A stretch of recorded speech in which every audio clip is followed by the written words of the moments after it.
everyone? This is Erin Ashley Simon. Welcome to another episode of Grassroots Podcast. As you can see, we have so many important things that we need to discuss. But make sure you join our Discord, and also make sure you follow us on YouTube, Twitter, and IG. We post so much content when it comes to each episode, as well as some BTS content. And by the way, I have to say, we are near the 1-year anniversary of our live show.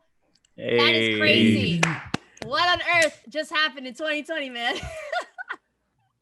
Yeah. Time flies. It feels like it didn't even happen. Like, I feel like everything was like a blimp. Like everything's like just a blimp. You know what I mean? Like, what's the movie that snaps this? Like everything just with the. You talking about Men in Black? Yeah, that's what I feel like. I feel like I was flashy thinged. I think I was flashy thinged. I was flashy thinged. So I think that's the best way I can describe 2020 for me right now. But yeah, man. So I mean, let's talk about it. Like, a lot of people still talk about the live show. You know, a lot of people didn't know that it was hectic. It was so much going on at the time when we had our first live show. But the one great takeaway that we got from it was that everyone said we pulled it off for our first live show. It was flawless to them. It was backstage was insane. Obviously, with us, we were running around and dealing with building coordinates and stuff like that, or parameters rather. And it was crazy, but it was shout out to Jeff too. Jeff put that in the chat, man. That actually made me smile a lot. Actually, seeing that, I was like, damn, we did that. So I'm proud of us, man. I appreciate that. Sure, dog. We was on Times Square. Yeah. Yo, I don't think the people really understand what that's like, man. For people from New Jersey and New York, just to end up on Times Square is dope, man. Yeah. That for, I think, and to experience all of that, like we all met up there and how crazy that was. I was lost. We all met up at the right time, and we all got to see it, man. I'll cherish those moments, honestly. Like we worked for that, and the great thing about it is, even still, we did it independently. Like, it was just us grinding, and you know, we packed the house. So yeah, I'm thankful for those moments, man. I'm thankful for those. Yeah. Gotta bring out the shades for that. Wilson, the man of many words. Yeah, because he was there in spirit. He was there in spirit. He was on Times Square, but he wasn't on Times Square. Yeah, right. just missed the billboard. Literally. He couldn't figure out what outfit he was gonna wear, and he finally decided the outfit to come showtime. What that fresh was looking like. Oh man. Oh man, it's crazy. Well, Wylson, how has it for you? Like, how was that transition from being an unknown to showing your face? It was smooth. A lot smoother than I thought it was gonna be. Yo, I got some people that said we should have kept him in the wings. Should have kept Wilson waiting in the wings. A lot of people said that. Yeah, a lot of people said that. But they like the mystique. A lot of people are haters. Yeah, but I mean, like, so let's talk about it. Like with Wylson again, we came up with it. Can we talk about it transparently? Is that cool? Yeah, is that a thing? Yeah. So I mean, transparently, you know, the character of Wylson, we all had jobs and stuff like that, and jobs wouldn't let us do certain things. So we obviously wanted him a part of the show. So I came up with this theory of, hey, let's do this, and people liked it. But again, for us, going back to our live show, it would have been insane to have Wylson running around a venue so that he wouldn't be seen, and you know, like that's a lot to have to manage. You know what I mean? Hiding someone's identity, their voice, like that's a lot. So I think it was a little bit freeing for all of us, you know, him coming out, you know, and everyone being able to see him. But I do get that a lot, Nas, that everyone said that we should have kept it the way it was. But I mean, nah, man. Flourish King. He's a Detroit Lions fan today. I like it, dog. Yeah, man.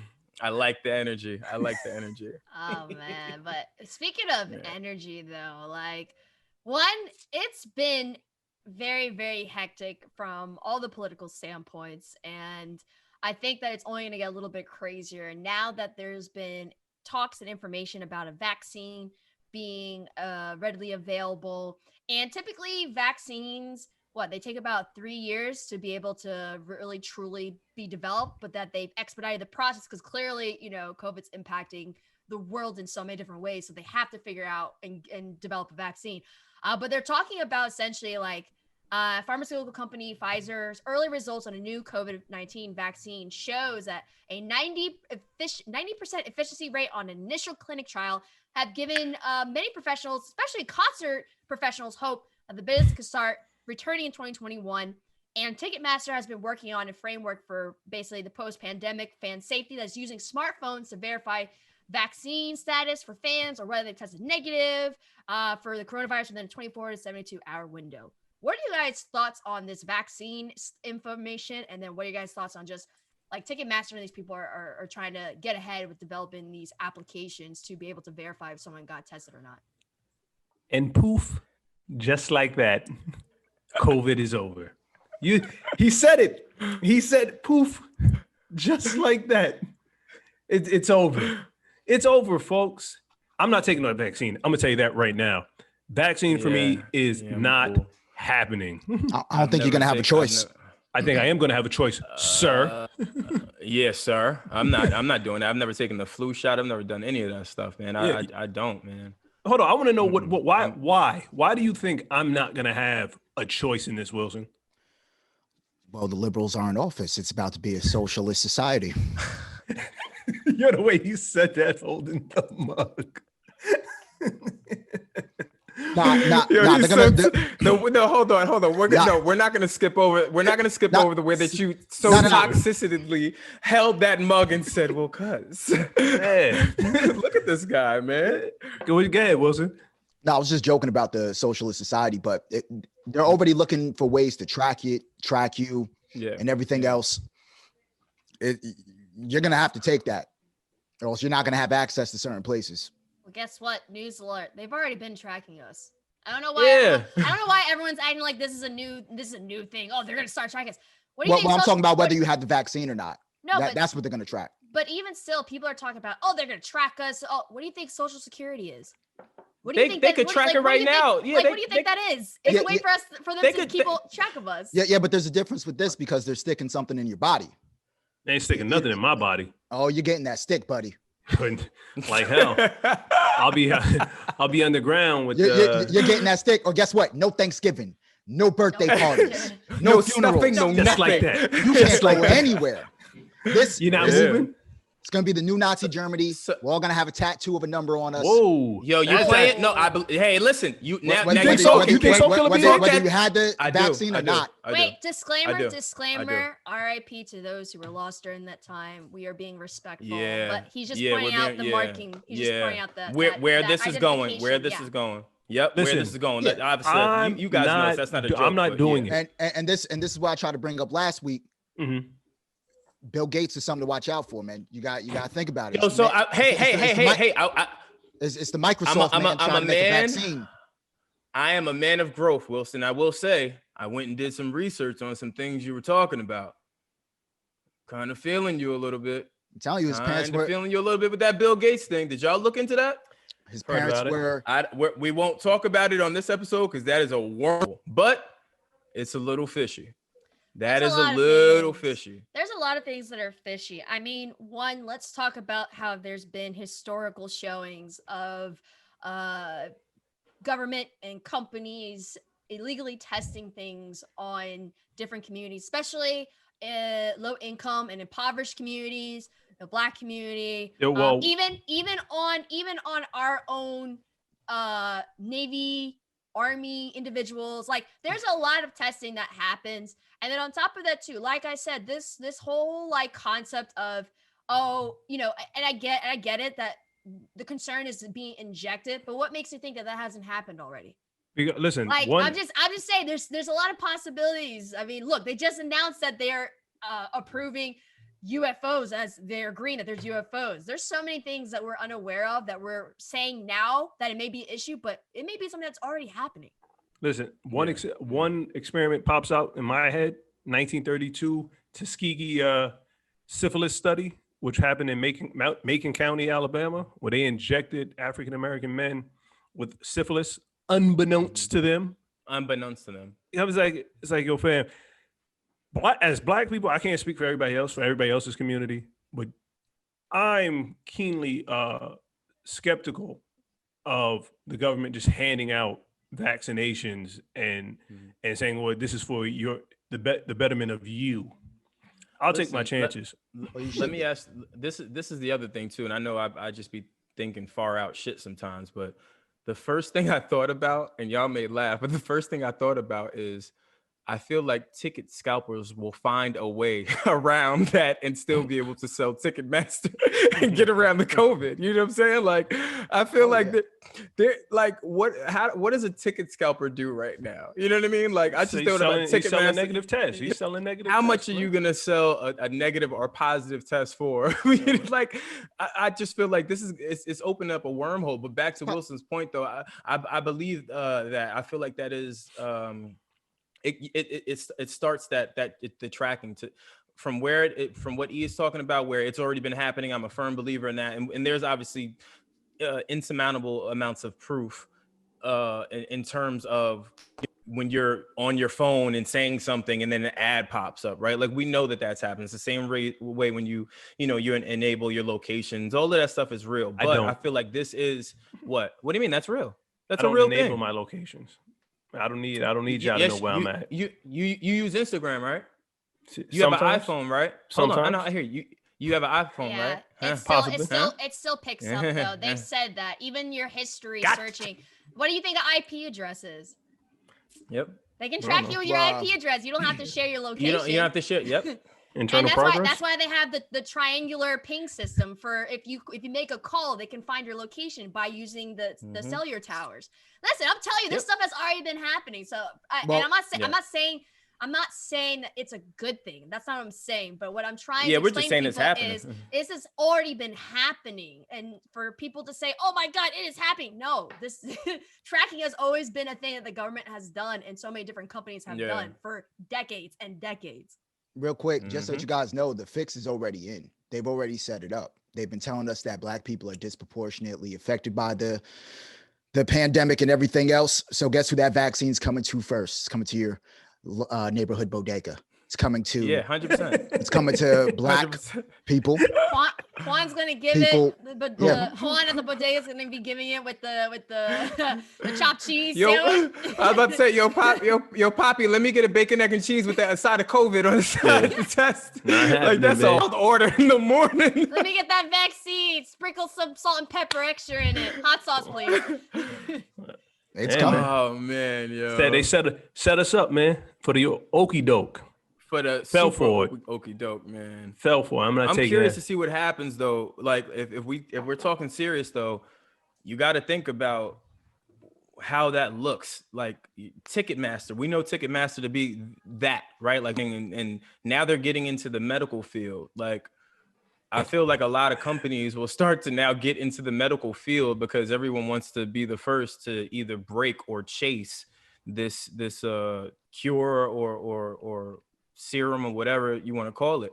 And I feel like I do think that the structure of it though, it is building some sort of a structure, right? Like trying to track what is happening with COVID, how it's being contracted and you know, how to, I guess, manage it at this point. So those are one of the things that I think will stand out with Ticketmaster.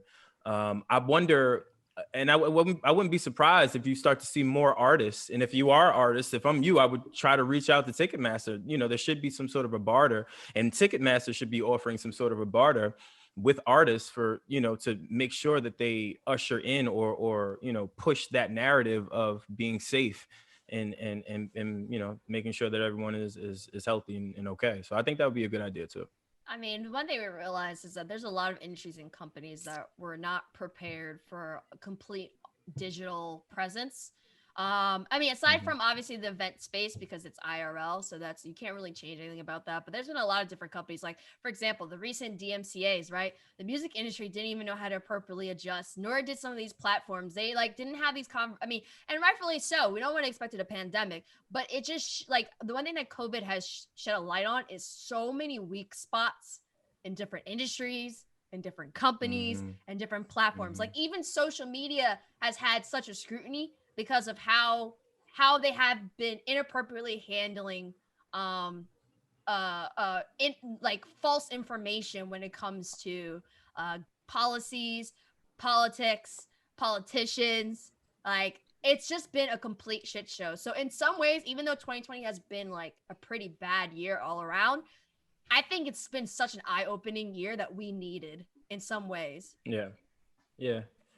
I feel like this is the year of like change and just revelations of sorts. Like I feel like everyone's worlds are all turned upside down. I just feel like it's all happening for a reason. We obviously won't know until we get to our destinations wherever they are, but I feel like it's just all happening for a reason. I think everyone is struggling with adjustments of it. Like I think we're all kind of in this mode of, okay, we're here, we're in a pandemic, and then we're dealing with another pandemic, and then we're dealing with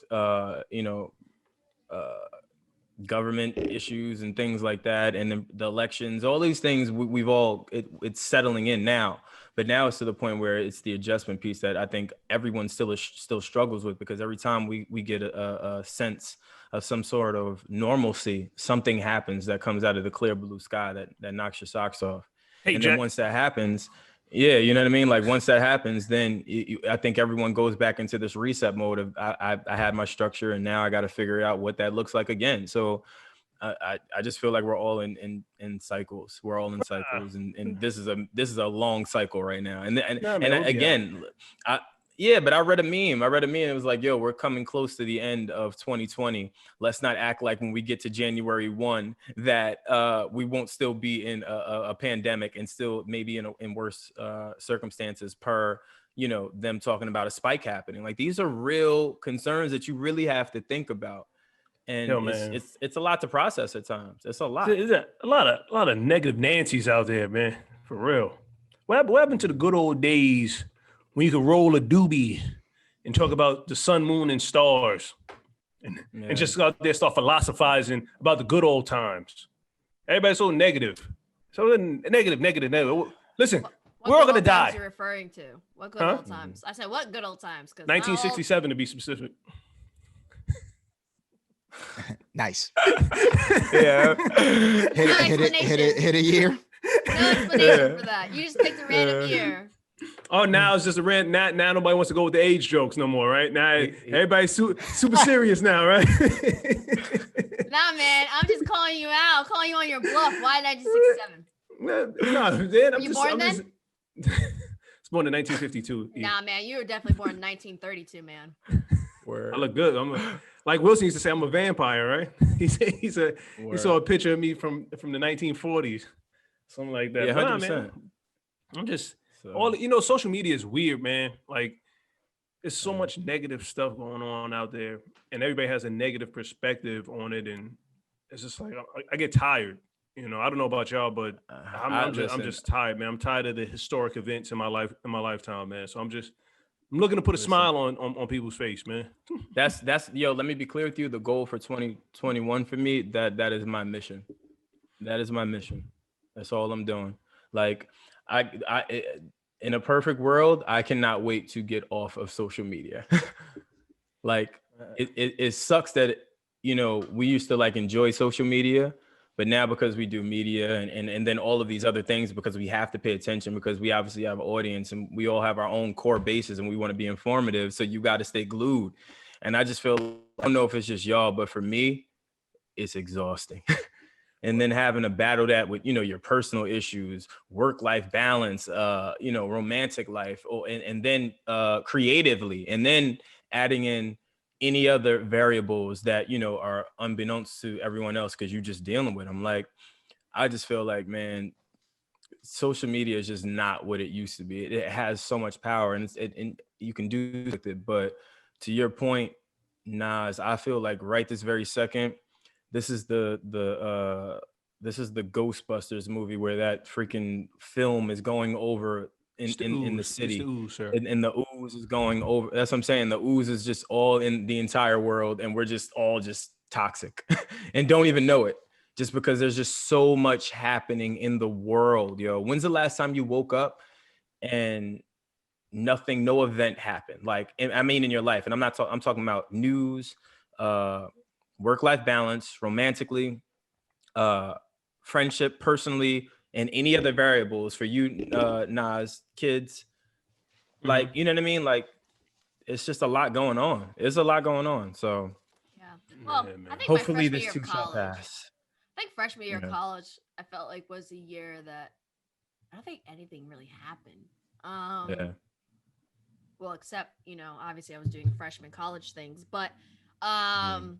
but I think another thing too is like I feel like yes, social media, like I think one of the things that I've been doing a lot recently is I've been really focusing on what kind of content I'm consuming. So I've unfollowed certain people that were way too negative, even though they were notable Mm-hmm. people.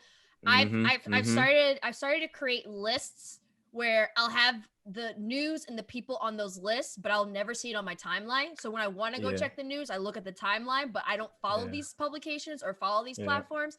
And I do that because like I feel like part of what's keeping me afloat is what I'm consuming in all facets. And another thing too that's been helping me, and this is and I'm not saying this as a way to plug our Discord, but the Discord community has been very, very supportive and uplifting for ours. And even when people are having bad days, there's others that are like, hey, don't worry, we're here. You want to play games, we play, like just having kind of like a core group of people you either know or you, even if you don't really know them, just having that sense of support. Cause it's kind of like it's like we're all keeping each other up right now. Like we're all Yeah. kind of hanging on the edge, but at the same time, we're holding on to each other's hands to keep each other afloat. Mm-hmm. Yeah, and even shout out to the Discord. And like I say it all the time, I'm sorry that I'm not in there as much as I should be. Transparently, I'm just going through a lot of life changes.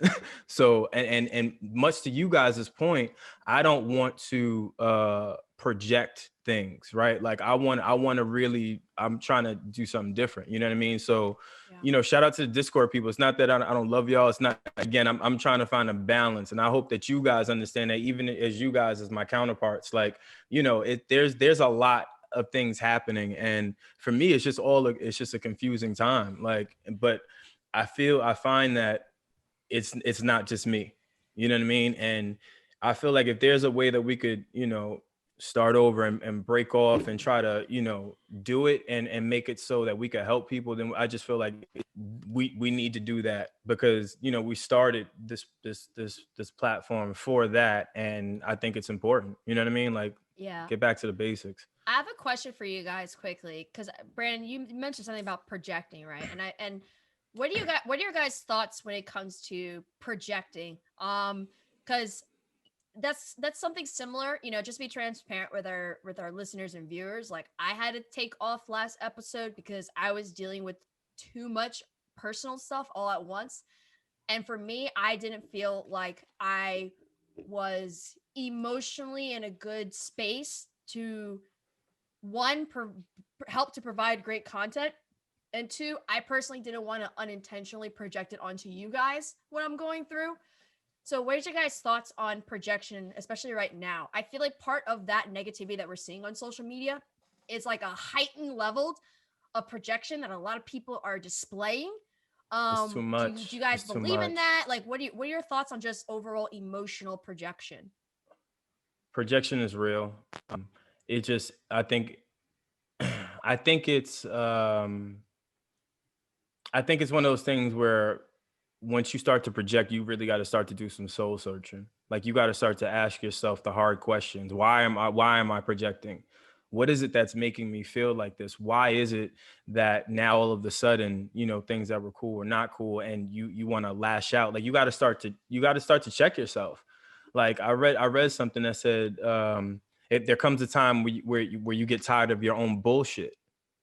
Like I think it's important to arrive at that moment. You know what I mean? I think it's important. And for me, like I said, most of you guys, well, you guys should know me, obviously you, but I mean the listeners, for me, I'm very much that person where I have to disconnect, because it's just, you have to find ways to keep your sanity, whatever that looks like, whatever it is that you need to do, you go find that peace, because at the end of the day, you have to do it for you. No one else is going to care more than you. No one else is going to, do what you would do for them. Get out of all of that shit. Get it. None of that is relevant. The relevant thing is, what is it that makes you tick? What is it that sets you off? And are you ready to face it? And are you going to do something about it?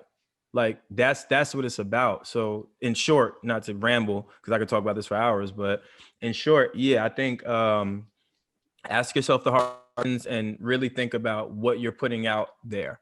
Like I found myself doing stuff like that too, just because I feel like everyone, you get caught up into it. Like again, because just of social media and just all of the semantics of it, you get caught up into, reading all of these things and seeing all these things where you get looped into it. It's the same thing like news, right? Like when you read all these news articles and these news, breaking news, and you get so wrapped into it that it starts to almost become like a brainwash of sorts. Like you start to become like you're like dependent on social media or dependent on other people's opinions. And for me, before ending this year, I will rid myself of all of that shit.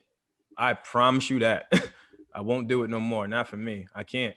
And I wish that for all of you guys, yo. Life is way too short. It's way too short to project and be malicious or just do shit that does not serve you. So that's how I feel. Nas, Wilson, what about you guys? Wilson, you want to go? Because it seems like you've been thinking really hard over there about everything. Yeah. What you thinking about over there? Well, I mean, in terms of like social media and everything, I don't think that we'll be able to rid of it. We've become cyborgs. We are one with our cell phones. You know what I'm saying? If you need knowledge, you have to Google it. If you need someone to feel your pain, you have to post it. Mm-hmm. So the cell phone is just an extension of us. You know what I'm saying? It's a new apparatus, and I don't think that it's going anywhere. Even though I do feel that it is destructive. Yeah. Like think about it as content creators, right? How much pressure do we all have to post content, to stay relevant, to make sure we cover our words and actions, to make sure that, we're being seen. Like, I hate it. Yeah. I hate it. I was having a conversation with one of my friends yesterday because this girl, she was like posting pictures, and, I was just looking at the picture. I was like, it's insensitive, but I was just like, she looks terrible.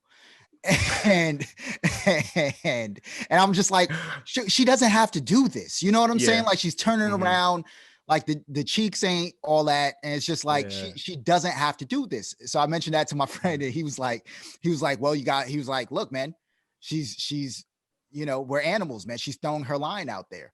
She was like, social media is that's her putting herself out there. She's looking for a man. Like it is what it is. But it's something new. That's the thing though, for me. It's like, and this is really for the mature crowd, but like, it's almost like, sending nude pictures and shit like that. Like you don't even have to do that no more. You can legitimately just open your Instagram or Twitter and just scroll. You get what I mean? Like, it's funny that's what makes me the most mad, especially about trying to date these days, is you can meet a girl, you know what I'm saying? You go to her Instagram page and the cheeks are out while she's on vacation. Yeah. Call me old fashioned, but I want to earn the right to see stuff like that. Like, you know what I'm saying? Yeah. I understand, but speaking to a lot of women, and this is where you got to chime in. Like, I know a lot of women, man, and they all say the same. Well, hey, you're able to be free. You're able to show your body. Why can't we show ours? And I get that, but I think I'm understanding, hopefully, but I think that it's different for women because that's more of a liberation thing. It's a freeing thing. It's almost similar to when us guys get a good shave. We get a good shave or something like that. You know that feeling you get when you get a fresh haircut, or Nas for you, where you get that dye and you put it in your hair and shit. The hate is real, like, but it's Jamaican castor oil. No, the hate is real. What? It's not, I forget it, man. I can't say nothing on this show. Nothing. But no, seriously, it's that feeling. So E, what do you think about that? Well, what I have to say is like there is a difference between liberation and Be in the thought. Say it, E. no. There's a difference between liberation and desperation, right? Because this is not just for women, this is for men too, because men can be desperate as well. It stems when people are seeking whether it's a boyfriend or girlfriend or whatever, man, woman, whatever your preference is, right?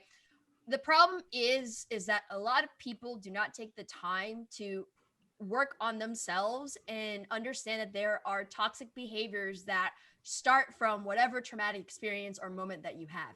There are people that don't address the fact they have mommy issues. There's people that don't they don't work on daddy problems. There's people that don't even realize that they're codependent, and that's part of the problem. So there are some women who literally are like, I look good and I'm going to post this. I don't care. And it's more of a liberation. But there are people that they think that utilizing their body will help them to attract the right person. When in actuality, there's other things that you can be doing to help find the right person. But it takes self-discovery and it takes really looking through yourself. Like, okay, for example, for the men's side, right? There's a bunch of guys who, all like on dating apps, all they do is post photos of themselves without their shirt on. They think that is the calling to get more women, right? But there are some women like myself that will look at that and I'll be like, this guy is insecure because all he's doing is posting photos of himself with his body. There's no substance to it, right? And so it's this thing that people are finding ways to kind of fill, and I wouldn't say for every single person, but there are some people who may be utilizing these photos to detract from I wouldn't call them weaknesses because it's not weaknesses. Detract from the lack of confidence or the lack of whatever they're missing inside of them. They try to overcompensate by having these photos and having things like that, right? And even the men do it. They do it by overcompensating by having buff photos and saying, oh yes, like it's just something that we as people do. It's like if we feel like people don't love us or we're not lovable, we try to seek that love by doing these things. When in actuality, in order to seek the appropriate love, we have to start with loving ourselves. It's just a lot of people don't take the time to do that. And that's also like, for example, I have to say, there are some women who are dealing with daddy problems and they're going about it the wrong way. And there's some women who are not, right? It's different. I think that we just can't, for every woman that posts a photo like that, we can't label it entirely because it's people's actions are more so a reflection of who they are inside. And that goes back to projecting, right? The same way that women do it, men do it as well. But I also think that now to be honest, I also think partially now it's just people are horny now, man. Because like that's what it is. People are horny now. Some of it has nothing to do with just insecurities. Just people are horny and they're trying to get their fix. And they, and some people when they're horny, they want to put out photos because it gets them off that they're seeing other people getting off. So there's just so many different reasons for why people can be posting right now, right? It's just, Yeah. If you will, allow me to speak for all women right now. Oh Lord. Okay, stop right there. That's when that comment. Stop right there. I'm gonna speak for all women. When keeping it real goes wrong. Yeah. Really We as women, we need to take it back a notch. Oh my God, man. Some of our pages have become billboards for trying to get a man. Like it's almost, and we all have women on our pages like that. You can go through their story, and it's like they're just advertising themselves for a boyfriend. It's like, yo, Instagram isn't a dating site. Then unfollow them. No. See, you're part of the problem then. He's an enabler. He's an enabler. I'm gonna speak for the men. Well, that's just rude. Then. That's just rude. Like you have the. That's what I'm saying. People have the ability to unfollow. If you don't like what you're seeing, then unfollow. If that woman's not in your meeting, cool, like then unfollow her. Like, yo, unfollowing people is really rude. I've had people unfollow me that I see in real life, and I'm like, yo, we fight. You throwing hands because they unfollowed you? Like, yo, I'm just ready. Because what does that mean? Man. You unfollowed me. Man, it's because you're not posting them shirtless photos. We don't care. You're not interesting to them anymore, Well, man. they're not ready for that. You ain't posting them shirtless photos, Wilson. So we gotta unfollow well, you. Well, they're not ready for that. Oh, we'll see about that, man. I start doing that. I'm just gonna take off. I was gonna say, sky's the limit for you, King. Sky's the limit. Know your worth. No, man, but really, man, I have to say, a lot of people complain about, I mean, rightfully so. There's certain people that we should be complaining about what they're posting because it's causing mayhem in the world, i.e. politicians, right? Yeah. But there are some people where it's like, yo, if you don't like what they're posting, just unfollow them. Stop bitching and moaning about what they're posting and just unfollow them and stop playing victim. I just there's just some situations where I feel like people are just constantly playing victim. And when it comes to social media, stop playing the victim. Like, you are partially responsible for the content that you consume and that you curate. Yes, there are a lot of news and negative stuff, right? But you have the power to choose what you want to intake and what you don't. So part of the responsibility is on people, and people got to stop playing victim when it comes to this stuff. Yeah, I agree. Yo, speaking of victim and a victim of circumstances turned good, can we give a shout out to Shine? Can we talk about that in Mesopotamia? Yeah, man. I love that word Mesopotamia, by the way. I just love it. The word, you know what I mean? Do you have I have a thing with words? Grassroots word of the day. Mesopotamia. Are you a logophile? Yeah, man. So former Bad Boy rapper Shine is elected to Belize House of Representatives. So I'll read what Shine posted on his Instagram. He says, "Thank you, Mesopotamia. It was with the greatest humility that I accept this victory for us. We won today. This victory is for all of us who are just like me in Mesopotamia, Belize, and the world over. All those who have taken a fall, all those who have stumbled on their life's journeys. We all fall, but we get up and walk, run and rise again, is the purpose of life. We are destined to be challenged, but we are all capable of overcoming those challenges. My story is a testament of human fortitude. We all have what I have. We just have to dig deep within and find it. I hope I inspire everyone to overcome their adversities and find the greatness within them. Shine." I thought that shit was beautiful, man. Like, I feel like what a perfect ending for him, yet start for him. I think it's also important if one of you guys can explain some of the historical situation with Shine. My man was letting them fly over Diddy, kid. So yeah, so long story short, long story short, again, Shine got into some trouble a few years back over a shooting that happened in New York City. Shine was an artist that was, again, signed to Bad Boy under Diddy. He was often as the next Big just because of his voice. He sounded exactly like Big. When he first came out, I remember when the record came out, everyone thought that it was a leaked new Biggie record, and there's some new Biggie, and then you see Shine, and it was just different. And he obviously had the wave, just like the Max B's of the world, just like all these great artists. And then obviously incident takes place in New York City that lands him in jail and extradited, out of the country. And banned. And I was about to say, and then banned. So obviously I can't remember. What did Shine do? Like 10 years, 11 years in jail? 10 years, 10 flat. So for him to come home, and he's been home for quite some time, for him to come home and, go into politics and completely, do this big life change. For me, again, it's little things like that give me hope. It's little things like that people could change, man. People can change, and I think that's really, really major for Shine and whoever else is behind him in his campaign. Shout out to you guys. I love it. I support it. I think it's dope. Yeah, man. All 20 people in Belize voted. That's dope. That is fire, bro. Yo, who made you this way? Why are you an asshole? Like, why? Some shades, man. Some shades why? Like, I mean, I know a couple of people from Belize. When I see all of them together, I go, well, who's watching the country if you all are here? Yeah, basically. Yo, it's dope. Yo, it's dope that he turned his life around. But like, I follow Pop Vasquez. he said, he said salute to him, but how come every black politician gets the Barack Obama lip filter? Because he got the same purple lips. Yeah, I saw the picture. Those are smoker lips. I did notice though.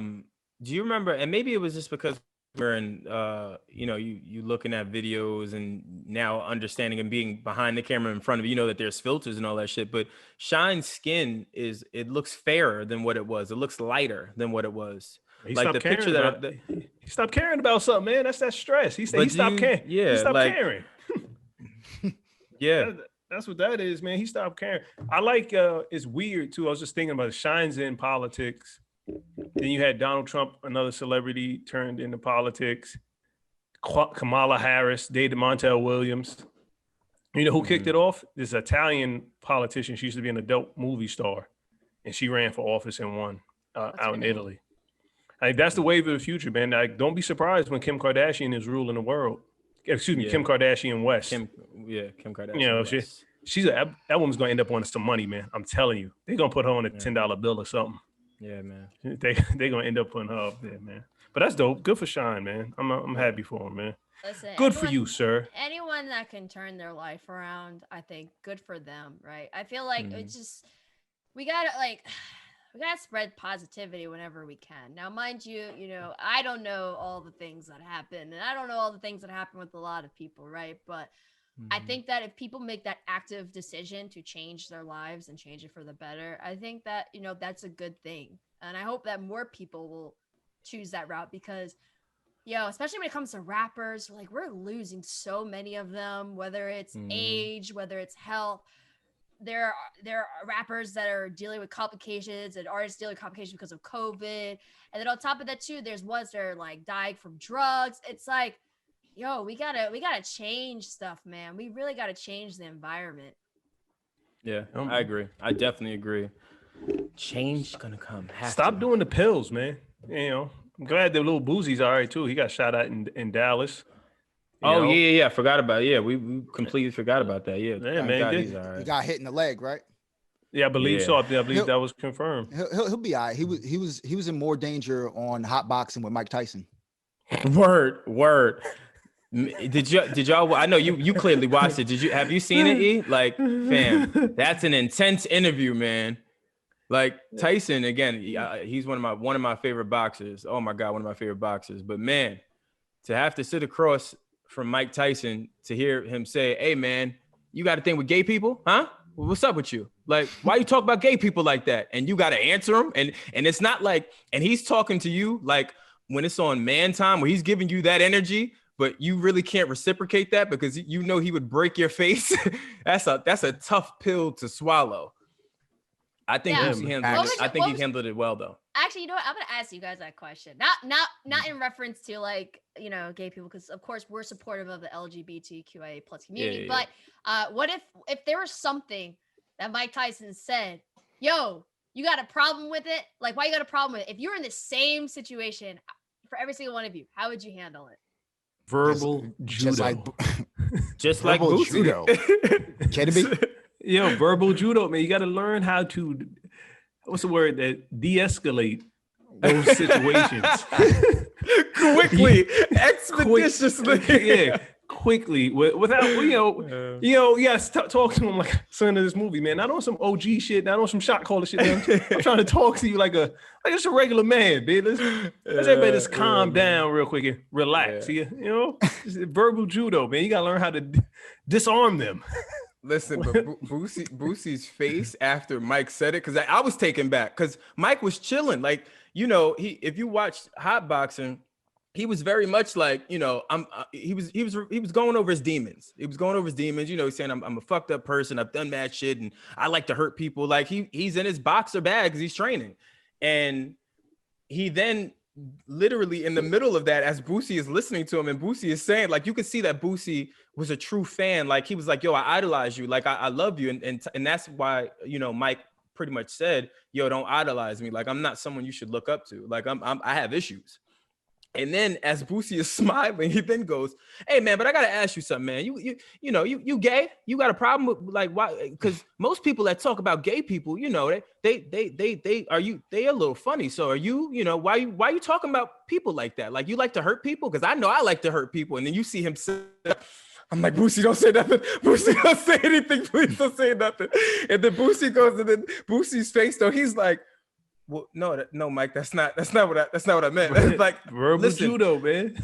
I saw people killing Boosie online. Boosie, smart move, man. No, when to fold them, know when to walk away. Only suckers are really make fun of him. Because nobody's gonna stand up to Mike. It's the internet people. The internet people that are like, oh, I would have done this. Are you sure? Are you sure you would do that? No, you know who you're talking to? Bunch of people, that's the same dudes that, man, if it was slavery, man, I wouldn't be picking no cotton. Yeah, I hate that. I hate those conversations. Stop. You would have been right next to me. We would have been getting our asses whipped, and that's what it would have been. Like, stop. I hate those conversations. I hate it. They're the same dudes who say they could beat Serena Williams in tennis. Like, come on. Yeah. Like stop. You're not doing that. You're not doing that. Tennis. You're not doing that. You never picked up a racket. You don't even know what a racket is. Yeah, like, no. And on top of that, she can hit the ball over 100 miles per hour, son. Have you seen her body? You saw what she did the comment, right? You saw what she did the comment. Listen. Man. They gotta stop. They gotta stop with this nonsense. There's these people behind the keyboards. What could you do? No, if you could, you would be doing it. You'd be doing it. Yeah, you'd be doing it. Stop. I would have ducked, came up with the left hook. But listen, but that's how you know it's real. It's people like that have gone on that show. Like even Boosie, after it, there was a clip that came out, and he was joking about it because you could. It was an intense moment. That moment that I'm talking about, that we're talking about in the show right now, in Hotbox, and it was intense. And Boosie goes, "Hey, listen, man, Mike should never do no interviews while he's training, man. That shit was crazy." Yeah. Like, for real though, like you could see it where Mike is ready to go. The 28th is gonna be. He is ready to go. Him, was it my man Wilder? Man. I was like, when Wilder retires, and then you sitting across him like, yo, man, you don't like sharing? You don't like you eating cheesecake? You don't like sharing? It's like, nah. Listen, brother, if you want the cheesecake, you can have it, fam. Like it's not that cool. Important. Like, I don't want no problems. We good. Like it's cool. But shout out to Boosie, man. I still a great interview though, and even still. I thought they did a great job of recovering because again, and we've experienced those intense moments, right? Like we've had artists come on crazy and be aggressive and we bounce back. I think that's important in doing a program and a podcast and stuff like that. And I think it was really, really good. It was a really good interview. So shout out to I still can't even listen to that person's music. Yeah. What do you guys feel about celebrities interviewing celebrities? I saw I forget who posted about it. Sorry, I will get his social handle in a second, but how do you guys feel about celebrities interviewing celebrities? It depends on the celebrity and the arena in which they're doing the interview. To put that in context, like Captain Jack, Matt Barnes, and Up in Smoke, right? Or all the Smoke podcast. When they interview Ron Artest, Captain Jack was there for half of the stuff that Ron Artest did, and they have like insider information almost. So it gives you a peek behind the curtain, so to say. When Captain Jack was like, yo, the wildest thing Ron Artest said was after the mayhem at the Palace. He's in the locker room and he's like, y'all think I'm gonna get in trouble for that? It's like, yo, fam, you just went in the crowd and made this big ass production, and you have this, like, you really think, like, right now you're gonna ask me, you think I'm gonna get in trouble for that? It's like, dog. Yeah, you're in trouble. It depends on the person. Yeah, it's happening. Yeah, I feel like sometimes celebrities interviewing celebrities works well because people are like, obviously, like if you know that person, you're more comfortable with opening up versus a journalist. But I also feel like there's certain instances where a journalist should be doing it. Yeah. It needs to be balanced, right? Because, like, for example, that's why I'm a massive fan of Rob Markman, because he has a way of getting these artists to open up about stuff, but he still upholds that journalistic integrity. Definitely. I feel like when it comes to celebrities interviewing celebrities, sometimes it's like basic questions where it's like, oh, you don't want to like rock the boat or anything, and it's just or take it deep, and I'm just like, okay, that's a waste of content. Then you also have on the other side, you have journalists or people who claim they're journalists who just kiss butt. And then it's like, why are we doing this interview then? Right? Like, it just doesn't make sense. And I feel like it just needs to be that balance, right? It just has to be a better balance. I feel like there is room for celebrities interviewing celebrities where it makes sense, but we still need that journalistic integrity as well for some of the content. That's just my own personal thoughts with it. Yeah, man, we need better content. We do, man. We do. What else was? What I feel like Super Bowl halftime. Oh, halftime. Yes. The weekend. So it came out over the weekend. The weekend. Some hero week. So yeah, it came out over the weekend that the artist The Weeknd will be performing at this year's Super Bowl. How are we feeling about that? Again, the energy is different now with halftime. With halftimes, remember there was a time where obviously the league was banned because of cap, and it was forbidden to do. For you. It was forbidden for people to do anything NFL related, but we're here now and he's doing it. So how are we feeling about The Weeknd? Get that check, man. Always go for the money, bro. I'm happy because it's like they did it, I think 2 years ago with Lady Gaga, or was that last year? Last year. No, last year year was Jennifer Lopez, and 2 years ago was Lady Gaga, right? Yeah, so no, wasn't. What year was Travis Scott? Hold on. We're gonna. I don't know. While he looks that up, I like that the NFL is starting to go with contemporary artists. Every once in a while they'll go back to yesteryear and pick somebody up and like, oh, the Doobie Brothers are playing in this year. Like, who? What? So last Super Bowl was Shakira and Jennifer Lopez. The one before that was Maroon 5. The one before that was Justin Timberlake. The one before that was Lady Gaga. In February 5th, 2017 was Lady Gaga. Travis Scott. Just goes to show you that JT, Shakira, J-Lo, and Maroon 5 had forgettable performances.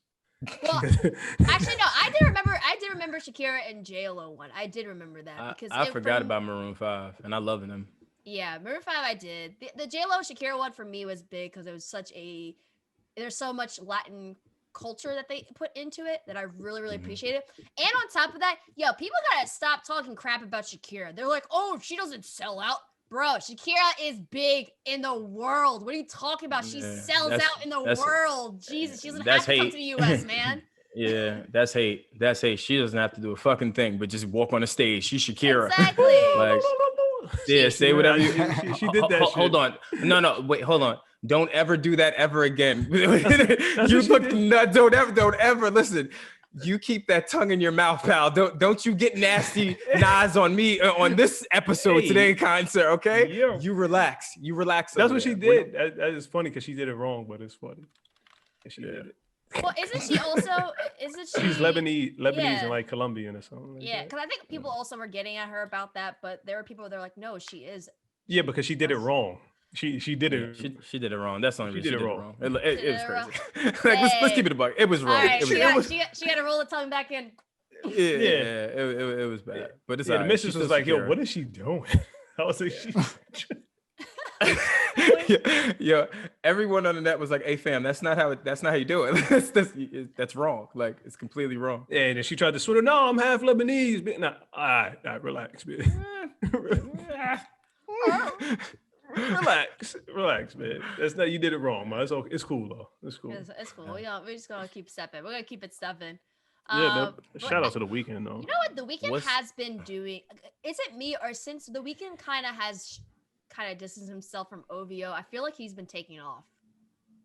Oh no, that's what happened. That's why it was a thing of, hey, you have these two big artists, one be it Drake and a young noble Weeknd underneath him, and it was similar to Wayne and Drake. It's just that obviously Wayne and Drake that it worked out where The Weeknd and Drake, their relationship, I guess, whatever happened, with all the rumors and all that other stuff with the girlfriends and all this other crazy stuff. But I'm sure the Weeknd realized, I'm a big artist and I could potentially be bigger. So, I think that they just couldn't see eye to eye on it.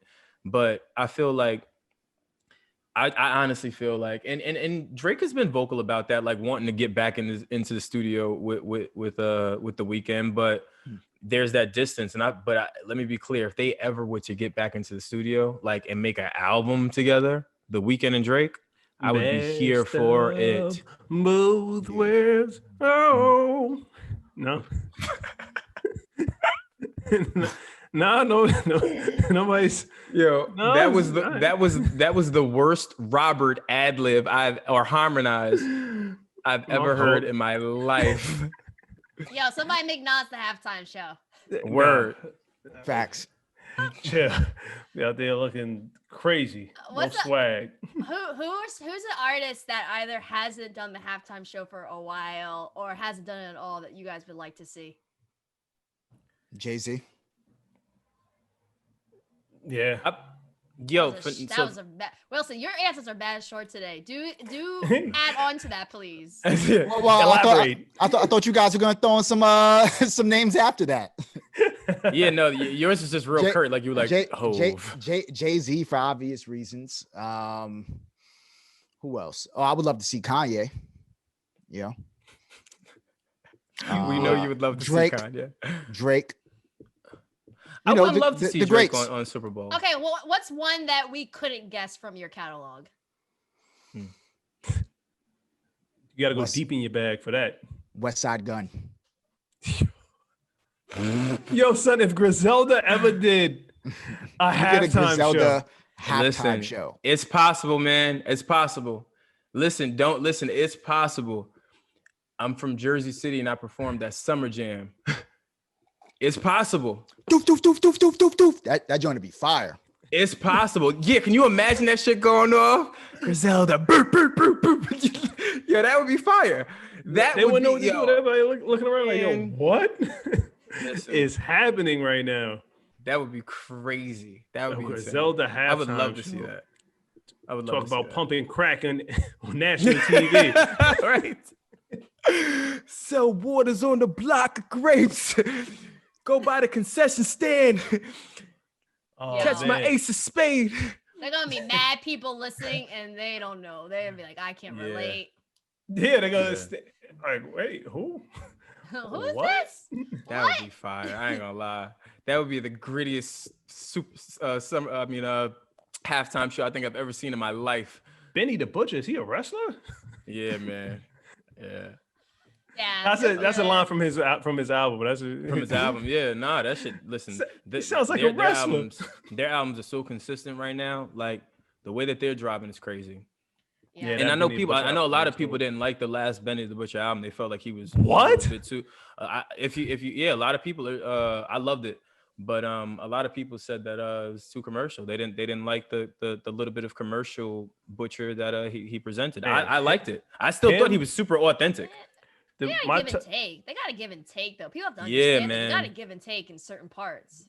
Yo, I can't keep rapping for the block and make money. Like, it's not happening. Yeah, it's not gonna happen, man. But side note, real quick, my 3 albums that are in rotation this year is The Weeknd's latest joint, Benny the Butcher, and Ty Dolla $ign featuring Ty. Yeah. Ty is dope. You know, I feel like. Well, go ahead.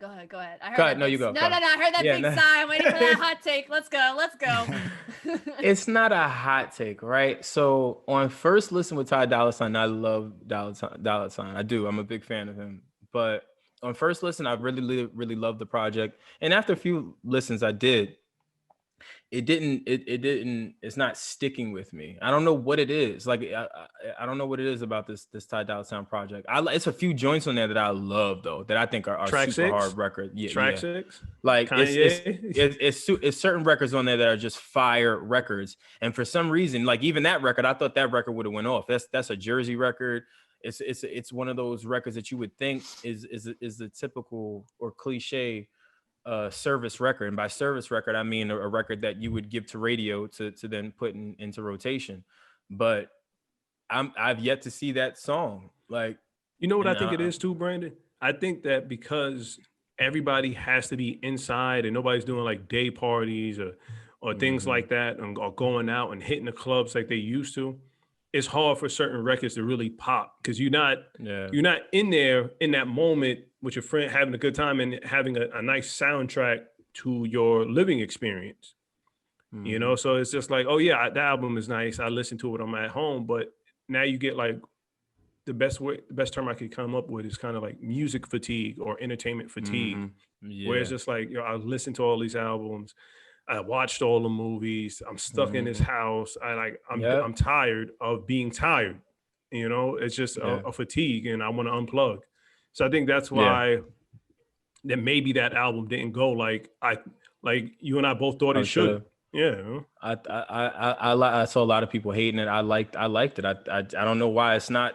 I don't know, but I think that is a good point. I didn't even think about that because now that I think about it, when I even think about the albums I listen to a lot of music. Y'all know me. I am a music junkie. Like I wake up to music. I go to sleep to music. I have to have music on, right?